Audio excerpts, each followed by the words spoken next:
अस्सलामुअलैकुम, बोल न्यूज में खुशामदीद। मैं हूं सहर फातिमा और मैं हूं गौहर इशरत। हेडलाइंस आपने जानी, बुलेटिन का आगाज करें। सबसे पहले आपको बताएं, जमात इस्लामी और हुकूमती कमेटी के दरमियान मुज़ाकरात का पहला दौर खत्म हो गया है, जबकि जमात इस्लामी की कमेटी ने हुकूमत के सामने अपने तमाम मुतालबात रख दिए।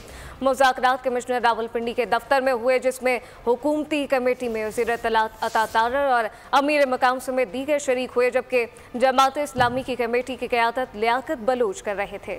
जमात इस्लामी ने हुकूमती कमेटी के सामने 50 यूनिट बिजली इस्तेमाल करने वालों को 50% रियायत दी जाने का अहम मुतालबा भी सामने रखा है, जबकि कल 10 मुतालबात हुकूमत को पेश किए गए हैं। ज़राए के मुताबिक मुज़ाकरात खुशगवार माहौल में हुए हैं। जमात इस्लामी और हुकूमती कमेटी के दरमियान मुज़ाकरात का पहला दौर खत्म हो चुका है। जमात इस्लामी की कमेटी ने हुकूमत के सामने अपने तमाम मुतालबात रख दिए। मुज़ाकरात कमिश्नर रावलपिंडी के दफ्तर में हुए, जिसमें हुकूमती कमेटी में वज़ीर इत्तलात अता तारर, अमीर मुकाम समेत दीगर शरीक थे, जबकि जमात इस्लामी की कमेटी की क़यादत लियाकत बलोच कर रहे थे। बिल्कुल, इस मुतालिक आपको बताएं कि ये अहम मुज़ाकराती दौर अब खत्म हो गया है। पहले मुज़ाकरात हुए हैं ये हुकूमती इत्तेहाद की जानिब से, जबकि आपको बताएं कि जमात इस्लामी और हुकूमती कमेटी के दरमियान मुज़ाकरात का पहला दौर खत्म हो गया है।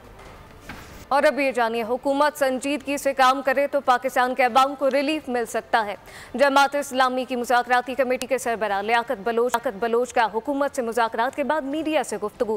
बोले कि हुकूमत से अच्छे नोट पर मुज़ाकरात हुए, हमने अवाम की तर्जुमानी की है, जबकि तमाम तर मुतालबात सामने रख दिए गए हैं। हमारे ज़्यादातर कारकुनान को रिहा कर दिया गया, 35 को नज़रबंद किया गया था। फहरिस्त हुकूमती टीम को दे दी है, जबकि वाज़ेह करता हूँ कि मुतालबात की मंजूरी तक धरना जारी रहेगा। अगर इसको संजीदगी से काम करेगी तो उनको इसमें रिलीफ मिलेगा, पाकिस्तान के अवाम को रिलीफ मिलेगा। वगरना धरना और अवाम का एहतजाज इन्हें संजीदा गौर व फिक्र पर मजबूर कर दे। सारी चीज़ें नोट कर ली गई हैं और उन्होंने ख़ुद इस चीज़ को कहा है कि वो एक कमेटी तश्कील देंगे और उनके साथ बैठ के हमारे मुतालबात पर वो कोई आपस में बात करेंगे। बड़ी तादाद में लोग जो हैं कि रिहा तो कर दिए गए, लेकिन जो इस वक्त तक हमारी इतलात थी, कमोबेश 35 अफराद हैं कि जिनके नज़रबंदी के ऑर्डर्स किए गए, जिनको जेलों में भेजा गया है। हमने वो तमाम नाम और पूरी लिस्ट उनके सामने उनको मुहैया कर दी है। धरना भी जारी रहेगा, एहतजाज भी जारी रहेगा और पूरे मुल्क के अवाम के लिए हमारा जो एहतजाज का पैगाम है ये पूरी मजबूती के साथ उन तक मुंतकिल होता रहेगा। शहबाज शरीफ साहब 37,000 रुपए माहाना में एक गरीब आदमी के घर का बजट बनाकर दिखाएं। पाकिस्तान के खातिर सड़कों पर बैठे हैं। बिजली की कीमतें कम कराए बगैर नहीं उठेंगे। अमीर जमात इस्लामी पाकिस्तान हाफिज ज़हीमुर रहमान का ऐलान, कहा बिजली के बिल शहरियों पर बम बनकर गिर रहे हैं। IPPs मुआहदे अवाम से छुपाए गए। पार्लियामेंट और इदारे काम ना कर रहे हों तो एहतजाज करना हमारा हक है। तमाम तबकात से गुजारिश है कि इस तहरीक का हिस्सा बन जाए।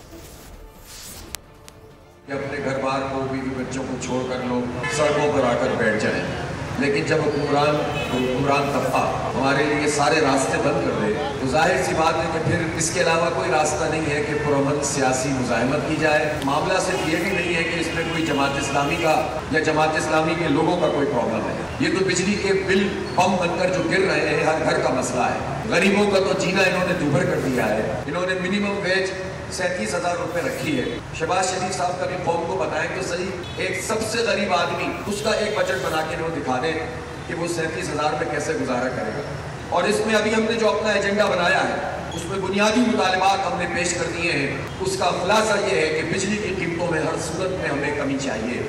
ये जालिमाना टैक्सों का निज़ाम इन बिलों से हटाया जाए। तनख्वाहदार लोगों का ये स्लैब जो इन्होंने नाफिज किया है ये जुल्म है। हुकूमत ने जमात इस्लामी के 35 कारकुनान को फौरी तौर पर रिहा करने का हुक्म दे दिया है। वज़ीर इत्तलात अता तारर ने जमात इस्लामी की कमेटी से मुज़ाकरात के बाद मीडिया से गुफ्तगू की। कहा गया कि मुल्क को डिफ़ॉल्ट से बचाया है, जबकि रुपया मुस्तहकम हुआ। वज़ीर आज़म का यही विजन है कि मुल्क को चलने दो। हमने 200 यूनिट वाले सार्फिन को रिलीफ दिया है, जबकि हमने बिजली सार्फिन को 50 अरब रुपये की सब्सिडी दी। अखराजात में कमी कर रहे हैं। निजकारी से मईशत मुस्तहकम होगी, माशी इस्लाहत की जाएंगी। वज़ीर-ए-आज़म पाकिस्तान का विजन ये है कि मुल्क को हमने डिफ़ॉल्ट से बचाया था और हमारा विजन है पाकिस्तान को चलने दो। हम चाहते हैं कि पहले ही 200 यूनिट वाले जो सार्फिन हैं, प्रोटेक्टेड नॉन प्रोटेक्टेड दोनों, 50 अरब रुपए की सब्सिडी एक गर्मी के 3 माह के लिए दी गई है ताकि उनकी बिजली के बिलों में कमी वाक़ हो और उनके लिए गुजर बसर आसान हो। उम्मीद करते हैं कि ये जो इक़दामात लिए जा रहे हैं, FBR की डिजिटाइजेशन है, प्राइवेटाइजेशन है, निजकारी है, जो स्टेट ओन्ड एंटरप्राइजेज है, इनकी हुकूमत के अखराजात को कम करने की कोशिश की जा रही है, तनख्वाह मरात नहीं ले रही काबीना, तो हम समझते हैं कि अखराजात में कमी से, निजकारी से और इसके साथ साथ जो मौशी इस्लाहात हैं FBR की डिजिटाइजेशन से फिस्कल स्पेस भी पैदा होगी और ये आवाम तक रिलीफ मुंतकिल किया जाएगा। बिजली की लोड शेडिंग और इजाफी बिल्स, महंगाई के खिलाफ रावलपिंडी के लियाकत बाग में जमात इस्लामी का आज भी धरना जारी है। पुलिस के 830 एहलकार और अफसरान ड्यूटी पर तैनात हैं, जबकि पुलिस की जानिब से एहतजाज के मुकाम पर पेट्रोलिंग भी जारी है। स्टेज के मुकाम पर वॉक थ्रू गेट नस्ब कर दिए गए। इस वक्त धरने की क्या सूरत हाल है, जानते हैं वहाँ मौजूद हमारे नुमाइंदे इसरार खान से। इसरार, आगाह कीजिएगा, मुज़ाकरात का पहला दौर भी खत्म हो चुका है, क्या सिचुएशन इस वक्त देख रहे हैं आप? जी बिल्कुल, जैसा कि आज जमात इस्लामी का जो धरना था उसका तीसरा दिन है और ये धरना जो है ना अब अपने तीसरे दिन में जब दाखिल हो गया है तो यहाँ पर आवाम का, और आज जो है ना हाफिज़ नईम रहमान साहब की तरफ से ऐलान किया गया था कि बाद नमाज मगरिब जो है ना एक अजीम शान जलसा आम किया जाएगा। आवाम की जो है आमद का सिलसिला यहाँ पर जारी है और मेरे पीछे अगर आप देखें तो पंडाल सज चुका है और मुकामी रहनुमा यहाँ पर मौजूद है और जो कि तकारीर वगैरह कर रहे हैं। और शुरा की अगर हम बात करें तो बहुत ज़्यादा इस वक्त, हालांकि धरना शुरू होने में काफ़ी टाइम है, लेकिन उसके बावजूद आवाम के एक जम में गफीर नज़र आ रहा है। दूसरी जानिब अगर देखा जाए तो मुज़ाकराती कमेटी जो थी जमात इस्लामी की, वो लियाकत बलोच साहब की सरबराही में कमिश्नर हाउस में गई थी और जहां पर हुकूमती मुज़ाकराती कमेटी के साथ उनका जो आज पहला दौर मुकम्मल हुआ, उसके बाद जो है ना मुज़ाकरात के बाद लियाकत बलोच साहब ने मीडिया से बातचीत करते हुए ये कहा कि हमने अपने तमाम 10 जो नुकात है वो हुकूमती कमेटी के सामने रख दिए हैं। हुकूमत की जानिब से एक टेक्निकल कमेटी बनाई जाएगी और उसके बाद मुज़ाकरात का दूसरा दौर शुरू होगा। और सिक्योरिटी के हवाले से अब हम यहाँ पर बात करेंगे तो यहाँ पर पुलिस की जानिब से जो है ना सिक्योरिटी का काफ़ी बड़ा एहतमाम किया गया है। पुलिस की इजाफी नफरी लगाई गई है, वॉक थ्रू गेट नस्ब कर दिए गए, चारों तरफ से पंडाल में आने जाने वाले रास्तों पर पुलिस की सिक्योरिटी मौजूद है और हाफिज़ नईम रहमान साहब और लियाकत बलोच साहब का इंतज़ार है। उसके बाद बाकायदा यहाँ पर जलसा जो है ना उसका आगाज़ हो जाएगा। एक बात और भी बताता चलूँ, लियाकत बलोच साहब ने यह भी कहा है कि मुज़ाकरात का आज का जो दौर है वो काफ़ी पुरअमन माहौल में और बड़े अच्छे माहौल में रहा, लेकिन जब तक माहौल जो है ना मुज़ाकरात जारी रहेंगे, इसी तरीके से जो जलसा है, धरना है, एहतजाज है, वो भी अपनी जगह पे जारी रहेगा। और आज जमात इस्लामी की तरफ से ये भी ऐलान किया गया है कि आज के जलसे आम के बाद कल ख़वातीन का एक बहुत बड़ा जलसा जो है वो मुनक्किद किया जाएगा। जी इसरार, गिरफ्तार कारकुनान के हवाले से भी बताइएगा, क्या बातचीत हुई है और कब तक रिहा किया जाएंगे? जी बिल्कुल, देखिए ये बात हमने पहले भी बताई थी कि जो इस्लामाबाद पुलिस की तरफ से जो कारकुनान गिरफ्तार किए गए थे उनको रहा कर दिया गया था, लेकिन पंजाब के मुख्तलिफ शहरों में जो 35 से 40 जो कारकुनान है या मज़ीद उससे ज़्यादा है, उनकी तरफ से मोहसिन नकवी साहब ने ये बावर कराया था कि उनको जो है ना रहा कर दिया जाएगा, लेकिन अब तक उस पर अमल दरामद नहीं हुआ है। और आज मुज़ाकरात में ये पॉइंट रखा गया है कि हमारे तमाम जो गिरफ्तार कारकुनान हैं उनको फ़ौरन रहा किया जाए ताकि इस जो है ना माहौल को बेहतर बनाया जा सके और मुज़ाकरात को हम आगे की तरफ लेकर जाएं। जी ठीक है, कारकुनान को फौरी रिहा किया जाए। इसरार अहमद हमें तमाम तर तफसीलात से आगाह कर रहे थे, आपका बहुत शुक्रिया।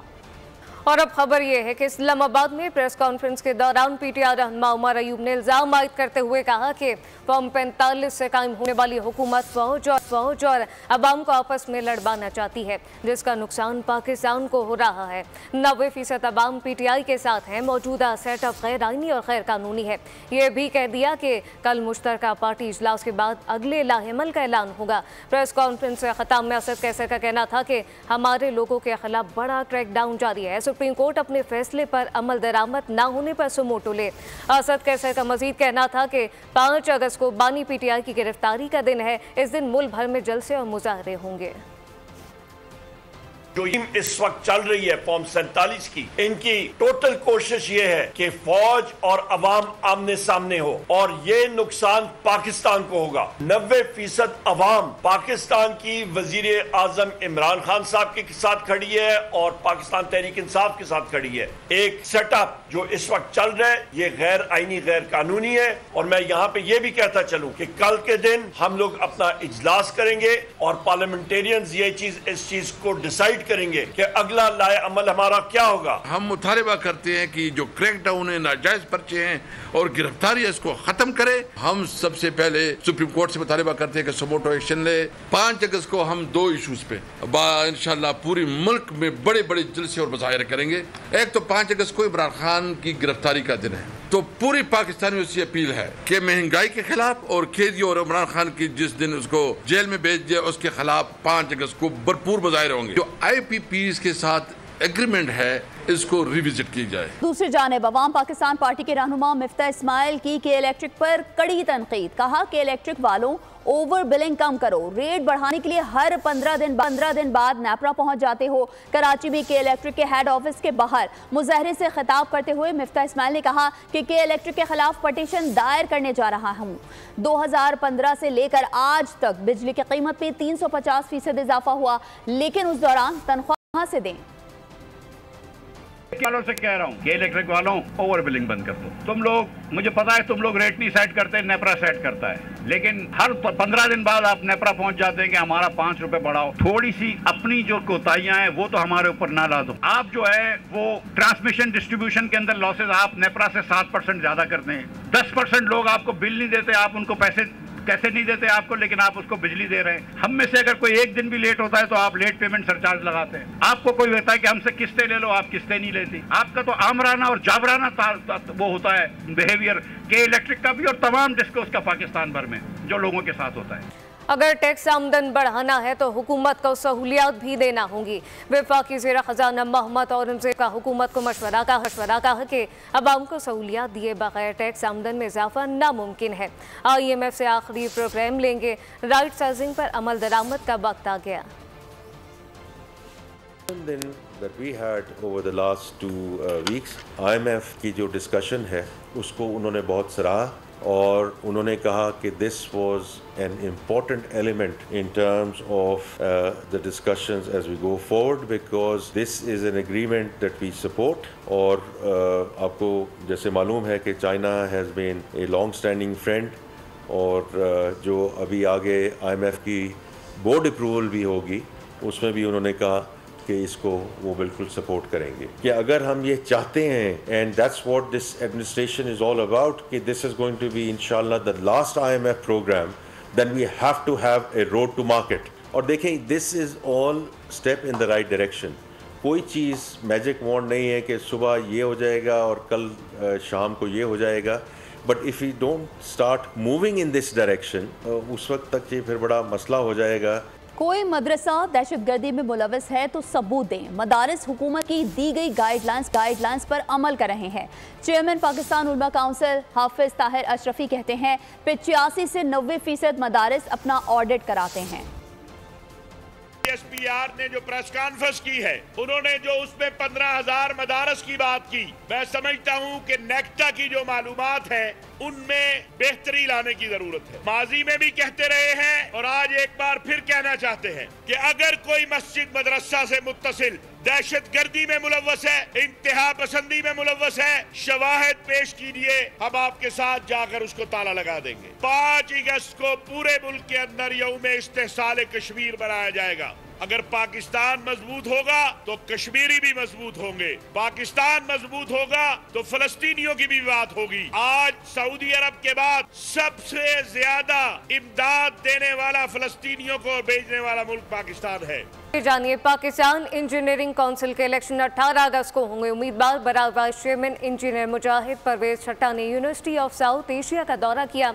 मुजाहिद परवेज छट्टा के हमरा उम्मीदवार बराए जनरल बॉडी मियां सुल्तान महमूद भी शरीक थे। इस मौके पर pro vice chancellor university of South Asia Chaudhry Mohammad Akram और यूनिवर्सिटी इंतजामिया ने इंजीनियर मुजाहिद परवेज छट्टा को खुश आमदेद कहा और PEC इलेक्शन में मुकम्मल हिमायत की यकीन दहानी भी करवाई। इस मौके पर मुजाहिद परवेज छट्टा का कहना कहना था कि 18 अगस्त के इलेक्शन में कामयाबी के बाद नौजवान इंजीनियर्स के बेहतर मुस्तकबिल के लिए रोड मैप दिया जाएगा। मुजाहिद परवेज चट्टा को इस मौके पर शील्ड से भी नवाजा गया। तो आपको बताएं कि पाकिस्तान इंजीनियरिंग काउंसिल के इलेक्शन 18 अगस्त को होंगे। उम्मीदवार बराए वाइस चेयरमैन इंजीनियर मुजाहिद परवेज चट्टा ने यूनिवर्सिटी ऑफ साउथ एशिया का दौरा किया। मुजाहिद परवेज चट्टा के हमरा उम्मीदवार बराए जनरल बॉडी मियां सुल्तान महमूद भी शरीक थे। इस मौके पर pro vice chancellor university of South Asia Chaudhry Mohammad Akram और यूनिवर्सिटी इंतजामिया ने इंजीनियर मुजाहिद परवेज चट्टा को खुशामदीद कहा और पीईसी इलेक्शन में मुकम्मल हिमायत की यकीन दहानी भी करवाई। इस मौके पर मुजाहिद परवेज चट्टा का कहना था कि 18 अगस्त के इलेक्शन में कामयाबी के बाद नौजवान इंजीनियर्स के बेहतर मुस्तकबिल के लिए रोड मैप दिया जाएगा। हादसात और दीगर वाक़यात का जिक्र करें। आपको बताएं कि खैबर पख्तूनख्वा के ज़िला कुर्रम के दो कबाइल के दरमियान फायरिंग का सिलसिला पाँचवें रोज़ भी जारी। झड़पों में अब तक 34 अफराद जाँ बहक हो गए, 150 से ज़्यादा जख्मी हो गए।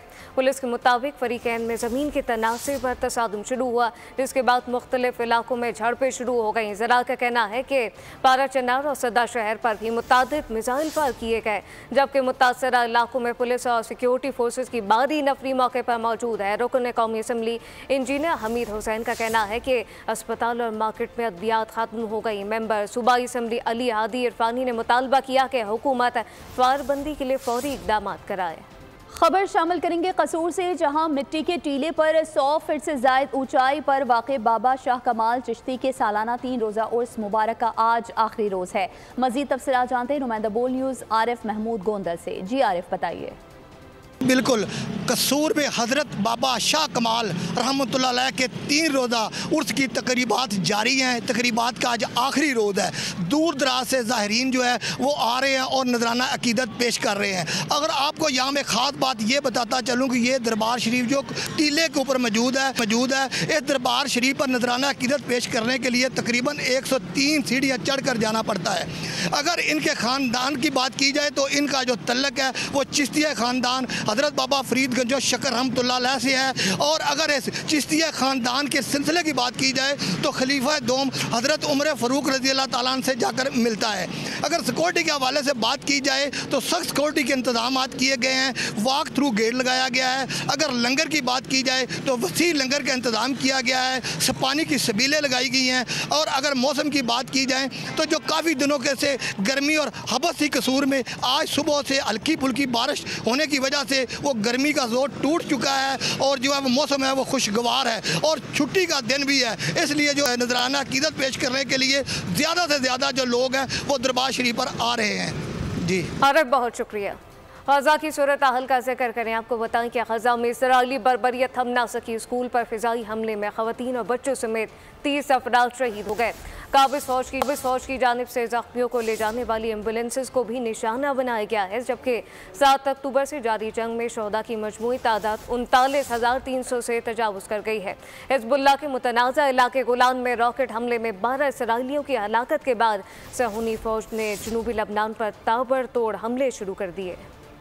खबर शामिल करेंगे खेल के मैदान से, जहां पाकिस्तानी स्विमर जहां आरा नबी और मोहम्मद अहमद दुरानी का पेरिस ओलंपिक्स में सफ़र ख़त्म हो गया। ओलंपिक्स में ख़वातीन के 200 metre freestyle swimming event में जहां आरा नबी अपनी हीट में 7 स्विमर्स में तीसरे नंबर पर आई, जहां आरा 2 मिनट 10.69 सेकंड्स के वक्त के साथ टॉप 16 स्विमर्स में जगह ना बना सकें। Pakistani swimmer free style event में 30 स्विमर्स में 26वें नंबर पर रहे, जबकि पाकिस्तान के अहमद दुरानी भी मर्दों के 200 मीटर फ्री स्टाइल इवेंट के हीट में 4 स्विमर्स में आखिरी नंबर पर है। और अब ये जानिए कि नॉर्वे फुटबॉल कप में पाकिस्तान की पहली कामयाबी। कौमी स्ट्रीट चाल फुटबॉल टीम ने ओस्लो में खेले गए मैच में नॉर्वे के सोर क्लब को 1 के मुकाबले में 6 गोल से शिकस्त दे दी। पाकिस्तान स्ट्रीट चाल टीम ने पहले हाफ में 1 जबकि दूसरे हाफ में 5 मरतबा गेंद को जाल में पहुंचाया। अब्दुल गनी ने 2, ईसा जुनेद, अवैस और मोहम्मद खान ने 1-1 गोल स्कोर किया। कौमी स्ट्रीट चाल टीम अपना दूसरा मैच कल खेलेगी। और इसके साथ ही बोल न्यूज़ से फिलहाल इतना ही। मज़ीद खबरों और अपडेट्स के लिए विजिट कीजिए हमारी वेबसाइट bolnews.com। आप देखते रहिए बोल न्यूज़। सब्सक्राइब करें और बेल दबाएं ताकि कोई खबर रह न जाए।